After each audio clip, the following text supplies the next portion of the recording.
Did this one look as good on film as it did live? It did. It looked pretty good. I mean, especially for, four guys' first time being on the floor. I thought it was unbelievable. I thought their effort and energy, intensity was really good. I thought offensively, out of timeouts, we ran some really good stuff for them. And it fit those guys, and they executed to perfection. So, today we went over plays again. But like I said, it's going to take some time. But yesterday was a good start. Did you think LeBron played faster? Not really. No, I didn't think he played faster. I thought he just surveyed the floor. I thought he made the right plays, got downhill when he had to, made the right passes and plays. But definitely wasn't the fastest we've seen him play. When did you come to the decision this season that I'm going to stick with J.R. Smith? The whole season. I mean, JR's done a lot for us. And if it wasn't for JR, and like you said, in 16, making those 8 straight points come out in the third quarter, we don't win a championship. So for people to say and quit on JR, give up on JR, it's not right. And like I said, he gives us the effort and energy every night. Sometimes the shots don't come and go. It's just part of the game. But for the most part, his effort's there, every night. So that's why I wanted to stick with JR. And I don't want to lose JR. I want to make sure we keep him in good spirits, keep him in, going in the right direction. And he's big for us. Like you said, when he's making shots and he's being aggressive, my team's a whole different team. What's it like for you to survey the locker room and just see JR, Kevin, Tristan, and LeBron from the championship team? You said how what? What's it like for you to take a look at the locker room and only see it feels guys? good to know that we got 4 starters back from that team, and but JR, he's been good for us. Just the effort and intensity every single night. Like I said, he passed up a lot of shots early on this season, but now he's taking them, and when he's making shots, we're a totally different team. Do you think that he had gotten to a place where he felt like he didn't have a spot in your offense? You didn't have a spot? Yeah.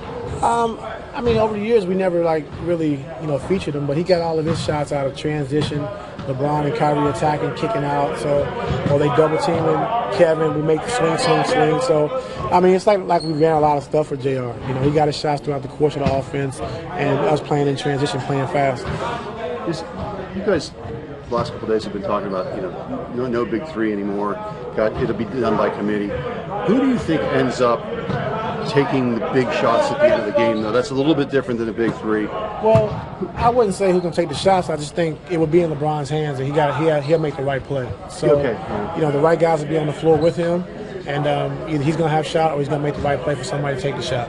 One more thing about JR. When he dunked, what was your reaction to that? Well, he's a 2-foot jumper, and when he went off 1 foot and dunked it, I think that really set the tone for us early. I think by him driving and dunking, that really, you seen the bench go crazy, and everyone was up cheering, excited. So that really set the tone for us early. Did you know he could? I know you don't see it very often, but he's athletic. He's always been athletic. Are you going to stick with the lineup that you had yesterday? Yes. So sticking with Jetty. I know I asked you a little bit about this yesterday, but on Friday it was Jetty's going to play one game as a starter and then go back to the bench, but he's been so good. Is this open-ended with him? Yeah, I like what he brings. I think having Bron before is give teams, well, he's a disadvantage anyway, but just it's a big disadvantage having him before, and now you got 4 guys who can push it out on the break.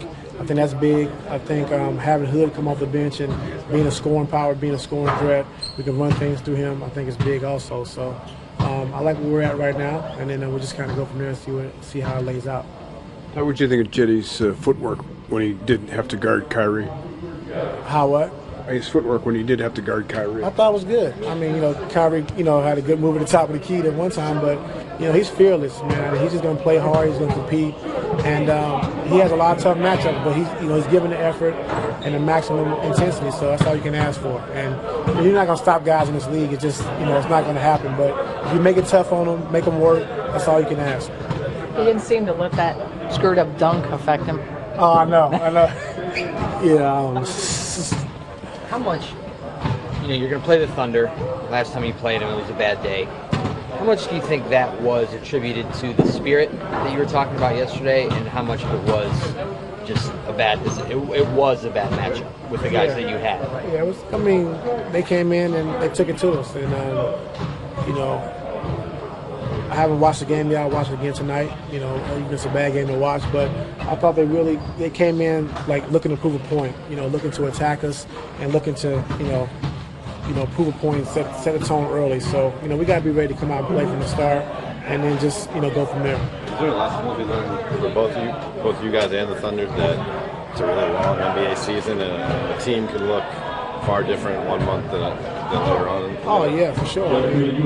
We have a lot of different guys, and same thing happened in Minnesota. We went there and they killed us, and we came back home and had a good game, and along with Boston, our last game we played them. So it's a long season, ups and downs throughout the course of the season. But right now we just we made a trade, kind of rejuvenate us, and so now we just got to keep building.